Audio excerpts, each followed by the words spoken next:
Hello बच्चा party, मैं आपका होस्ट एंड दोस्त सुबोध सर आपके अपने प्यारे से चैनल इंग्लिश एकेडमी ऑफिशियल पर आपका बहुत बहुत स्वागत करता हूं। तो आज हम लोग फ्लैमिंगो, जी हाँ, class 12 flamingo first number poem पढ़ने जा रहे हैं। इसका नाम है माय मदर एट 66। इसको कंपोज किया गया कमला दास जी के द्वारा, जो कि एक इंडियन राइटर रही है। बहुत ही शानदार पोएम है और इसमें उन्होंने एक प्रगाढ़ता को दर्शाया है, एक कह सकते हैं एक घनिष्ठता को दर्शाया है कि किस तरीके से एक माँ बेटी के अंदर जुगलबंदी रहती है, या कह सकते हैं उनके बीच में कह सकते हैं एक रिलेशन बिल्ड रहता है। तो होता क्या है कि एक शुक्रवार की सुबह कवित्री अपने माता पिता के घर से कोचीन एयरपोर्ट के लिए निकलती हैं। उनकी माँ कार में उनके साथ में बैठी हुई थी, तो अचानक कवित्री की नजर उनकी माँ के चेहरे पर जाती है। मतलब धीरे धीरे उनकी माँ को नींद आ गई और वो सो गई। तो उनको नींद आ गई थी, वो सो गई थी, तो कवित्री की नजर उनकी माँ की तरफ जाती है, उनके चेहरे पर जाती है। तो उनको देखकर कवित्री बहुत ही दुखी हो जाती है, क्योंकि उनका जो चेहरा था बिल्कुल निस्तेज हो गया था, बिल्कुल कह सकते हैं पूरी जो रौनक थी उनके चेहरे की खत्म हो गई थी।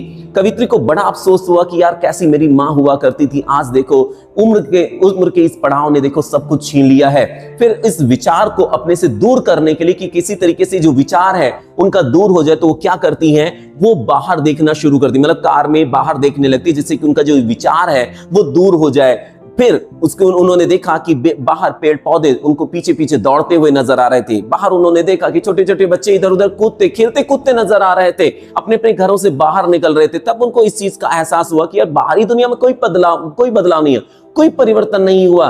बाहरी दुनिया वैसी क्रियाशील है, वैसी ऊर्जा से भरी हुई है। बदलाव तो हुए हैं केवल और केवल मेरी माँ के अंदर बदलाव हुए, मेरी माँ के शरीर में बदलाव हुए हैं। तो इस चीज को लेकर कवित्री बहुत ज्यादा दुखी हो जाती, बहुत द्रवित हो जाती है, उनके चेहरे को देखती है और बिल्कुल उनके चेहरे की तुलना उस चंद्रमा से करने लगती है, उस चांदनी रात से करने लगती है। जब चांदनी रात क्या होती है, गर्मियों में क्या होता है, जब चंद्रमा निकलता है आसमान में तो बिल्कुल दूधिया एकदम प्रकाश फैल जाता है, लेकिन वही चंद्रमा जब सर्दियों में निकलता है तो धुंधला धुंधला सा नजर आता है। तो आज उनकी माँ का चेहरा जो है उनको सर्दियों के चंद्रमा के जैसा नजर आता है, एकदम धुंधला धुंधला सा, मतलब बिल्कुल तेज समाप्त हो गया, बिल्कुल जोश समाप्त हो गया, बिल्कुल मृत एकदम लाश के जैसा उनकी मां का चेहरा उनको नजर आ रहा है। इस विचार से वो बहुत दुखी हैं और धीरे धीरे वो कोचीन एयरपोर्ट पर पहुंच जाती हैं। और वहां पर जब पहुंचती हैं तो मतलब उनके मन में था कि यार पता नहीं आगे क्या होगा, लेकिन फिर भी बड़े तहे दिल से या कह सकते हैं अपने आप को मोटिवेट करते हुए अपनी माँ को विदाई लेती हैं और कहती हैं माता जी आपसे जल्दी मुलाकात होगी। यहाँ पर देखिए एक बॉन्डिंग की बात की गई है, मतलब बेटी जब अपनी माँ से खुश होकर बोल रही कि माँ जल्दी आपसे मिलूंगी, तो माँ भले ही दुख हो अपने दुख को भूल जाती है और फिर कहते हैं हाँ बच्ची मेरी खुश है। तो इस तरीके से माँ ये सोचती कि जल्दी मेरी मुलाकात मेरी बेटी से होगी और बेटी ये सोचती है कि जल्दी मेरी मुलाकात मेरी माँ से होगी। तो इस तरीके से यहाँ पे परफेक्ट बॉन्डिंग शो करने की कोशिश की गई। बहुत बहुत शानदार पोएम है ये। चलिए पोएम शुरू करते हैं, देखते हैं क्या कहा गया है। तो देखिए ageing is a natural process. मुझे बताया गया कि एज का बढ़ना जो है एक नेचुरल प्रोसेस है। हैव यू एवर थॉट, क्या आपने कभी सोचा है, वॉट एवर एल्डरली पेरेंट्स, कि हमारे जो उम्र दराज, मतलब हमारे जो उम्र दराज जो माता पिता, जो बूढ़े माता पिता हैं, वो क्या हमसे उम्मीद करते हैं। यार देखो इसमें एक चीज बहुत शानदार तरीके से बताई गई है कि जिस तरीके से छोटे, मतलब जब आप छोटे थे, जब लड़कपन था, बहुत छोटे थे, तो अपने कह सकते हैं आपके माता पिता आपकी केयर करते, तो जब वो किसी उम्र के उस पड़ाव में पहुंच जाए जब वो अपनी केयर सही से ना कर पाए, तो आपकी जिम्मेदारी बनती है कि उनकी केयर कीजिए। तो क्या कहा गया है, driving from my parents home. कवित्री कहती है driving from my parents home, अपने माता पिता के घर से ड्राइव करते हुए या अपने माता पिता के घर से निकलते हुए, कहां के लिए, to Cochin last Friday morning. To Cochin, कहां के लिए, कोचीन एयरपोर्ट के लिए निकली थी ये लास्ट फ्राइडे मॉर्निंग। लास्ट मतलब पिछली फ्राइडे, मतलब शुक्रवार की मॉर्निंग में, सुबह। इस पिछले शुक्रवार की सुबह को कवित्री कहती मैं अपने माता पिता के घर से कोचीन एयरपोर्ट पर निकली थी। I saw my mother beside me. Beside का मतलब क्या होता है, पास में। मैंने अपनी माँ को अपने पास में देखा। भाई ये ड्राइव कर रही थी, उनकी माँ उनके पास में बैठी हुई थी। डोज, ऊँग रही थी, उनको नींद आ रही थी। ओपन माउथ, उनका मुंह जो था वो खुला हुआ था। हर फेस एशन लाइक दैट, उनका जो चेहरा था वो एकदम एशन हो गया था, बिल्कुल एकदम राख की तरह, एकदम बबूत की तरीके हो गया था। दैट ऑफ अ कॉप्स, जैसे कि एक कॉप्स, कॉप्स का मतलब क्या होता है, लाश। जिस तरीके से एक लाश के चेहरे पर कोई भी तेज नहीं रह जाता है, कोई भी डेड, कोई भी लाश हो तो उसके चेहरे पर वो लालिमा, वो कह सकते हो तेज, सब खत्म हो चुका होता, सब समाप्त हो चुका होता। तो बिल्कुल लगभग वैसी ही दशा इनको इनकी मां की नजर आ रही थी।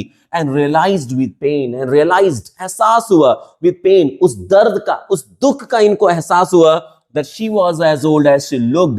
कहते हैं इस समय वो जितनी बूढ़ी थी उतनी बूढ़ी वो दिख भी रही थी। भाई किसी की उम्र बुढ़ापा जो होता है वो उम्र चेहरे पर झलकने लगती। कोई बहुत बूढ़ा हो, देखो उसके चेहरे पर रिंकल, झुर्रियां पड़ जाएंगी, बाल एकदम सफेद हो जाएंगे, दांत वगैरह उसके निकल जाते हैं। तो ये सभी चीजें निकलने के मतलब गिर जाते हैं। तो ये सभी चीजें क्या दिखाती हैं? उम्र का बढ़ना दर्शाती हैं। तो वही यहां पर कहा गया, she was as old as she look, कि वह इतनी बूढ़ी दिख रही थी, उतनी बूढ़ी थी वो, मतलब वास्तव में बहुत बूढ़ी थी। But soon put that thought away, लेकिन जल्दी उस विचार को दूर करने के लिए, and looked out at young, मैंने बाहर देखना शुरू किया। यंग ट्रीज स्प्रिंटिंग, देखा कि बाहर जो पेड़ पौधे थे वो दौड़ रहे थे। पेड़ पौधों का दौड़ना इंडिकेट करता है कि बाहर ऊर्जा से परिपूर्ण हर चीज थी।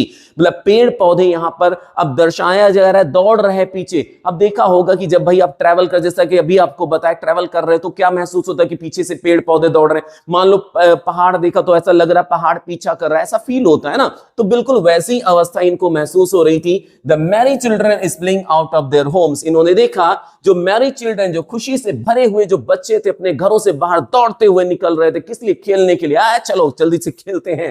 But after that airport security check, लेकिन आफ्टर, पश्चात that airport security check, airport के सिक्योरिटी चेक मतलब सुरक्षा जांच के बाद, standing a few yards away, standing खड़ी थी, अ फ्यू यार्ड्स कुछ दूर, अवे कहते हैं कि वो कुछ दूर पर खड़ी थी। मतलब एयरपोर्ट का जब सिक्योरिटी चेक हुआ, ये तो भाई अंदर चली गई क्योंकि इनको तो फ्लाइट पकड़नी थी। इनकी मां सिक्योरिटी चेक वहीं पर बाहर रही, तो वहां पर वो खड़ी थी। और क्या कहा है? I looked again at her, मैंने फिर से वहां से अपनी मां की तरफ देखा। कहां से? जब ये अंदर, जब इनका कह सकते हैं पहुंच गई थी, सिक्योरिटी चेक हो गया था, उसके बाद इन्होंने अपनी मां की तरफ फिर से देखा। वैन पेल एज लेट विंटर्स मून, उनका जो चेहरा था एकदम पीला पड़ चुका था, एकदम कह सकते हैं एकदम शांत था, बिल्कुल जैसे मानो कैसा चेहरा था? Late winter's moon, late winter's moon के जैसा था। And felt, late winter's moon का मतलब क्या कहा गया? मतलब जैसे अभी आपको बताया था कि लेट विंटर्स मून का मतलब क्या हुआ कि जैसे मान लो जो कह सकते हैं कि जाड़ों में जब आप चंद्रमा को देखते हो तो क्या होता है? चंद्रमा की रोशनी उतनी होती, तेज वैसे ही होता है, लेकिन फील नहीं होता। क्यों फील नहीं होता? क्योंकि इतना कोहरा, इतनी धुंध होती है तो दिखाई नहीं पड़ता। जाड़ों में कभी कभी धूप भी दिखाई नहीं पड़ती, तो चंद्रमा की तो बात ही छोड़ दो। तो वही यहां पर कहा गया, लेट विंटर्स मून, कहते हैं एकदम लेट विंटर्स मून जैसा दिख रहा था। And felt that old familiar एक, और मेरे अंदर फिर से मैंने वही जाना पहचाना सा दर्द महसूस किया। अब यहां पे जाना पहचाना सा दर्द कौन सा? कवित्री कहती वो दर्द जब बचपन में मेरी मां के खो जाने का मुझे एकदम दर्द होता था, डर लगता था। एकदम जब कभी भी मेरे मन में विचार आ जाता था मेरी मां मुझसे दूर हो जाएंगी, तो एकदम वो सिहर जाती थी, कांप जाती थी। तो कहते वही डर उसके अंदर फिर से जीवित हो जाता है। My childhood fear but all I said was see you soon Amma, लेकिन जल्द ही उसने कहा, मैंने कुछ नहीं इस बारे में कहा कि माता जी आप बहुत बूढ़ी हो, पता नहीं मिल पाएंगे नहीं। भाई ऐसा अगर वो कहती तो जाहिर सी बात है वो अपनी मां से दूर तो हो रही थी, तो उनकी मां भी दुखी हो जाती। तो अपनी मां को दुखी नहीं करना चाहती थी, उनको कंफर्ट प्रदान करने के लिए, उनको शांत रखने के लिए कि मैं एकदम टेंशन फ्री होकर जा रही हूं। तो कहते but all I said was see you soon Amma, मैंने कहा अम्मा, माता जी जल्द ही मेरी मुलाकात आपसे होगी, मैं आपसे जल्द ही मिलूंगी।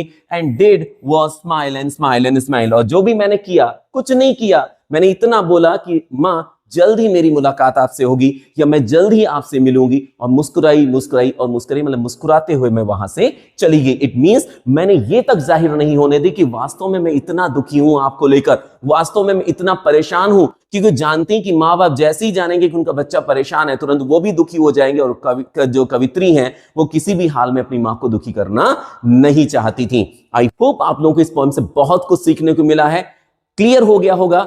अगर क्लियर हो गया है तो अपने दोस्तों तक शेयर करना बिल्कुल न भूलिएगा। आप सभी का लास्ट तक वीडियो देखने के लिए बहुत बहुत धन्यवाद।